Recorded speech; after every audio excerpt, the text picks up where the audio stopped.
नमस्ते प्रणाम हर हर महादेव। जे भी हमके देख रहा बा सबके प्रणाम नमस्कार। मुकेश लाल यादव। कहीं को बात दिल में हालाता, कहीं को बात दिल में हालाता, एगो रहुए नुकामी खालाता, एगो रहुए नुकामी खालाता।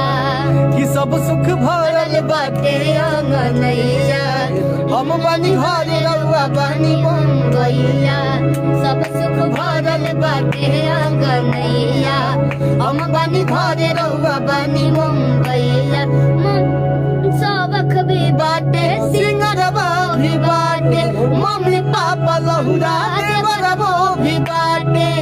एक ही को बात दिल में हालाता, अरे एक ही को बात दिल में हालाता, एगो रहुए नुकामी खालाता, एगो रहुए नुकामी खालाता।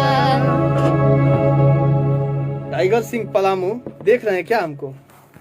कमेंट पर कमेंट मार रहा है बेचारा। अरे टाइगर हमारा शिष्य है। चैनल को सब्सक्राइब कीजिए, जैसे हर सभी चैनल को आप सब प्यार आशीर्वाद देते हैं और बड़ा बना देते हैं चैनल को, उसी तरह से इस चैनल को आप लोग सपोर्ट कीजिए। और इस पे भी बहुत सारा गाना रिलीज होता होगा, जो भी अपडेट मिलता होगा तो आप लोग इस चैनल को सब्सक्राइब कीजिए और अपना ढेर आशीर्वाद प्यार दीजिए। हमनिए के ज्यादा न्यूज आवेला कुल चैनल। हाँ, अभी ये जो हम लोग वीडियो बना रहे हैं 420 आदमी हो गए, एक बार शेयर और कर दीजिए।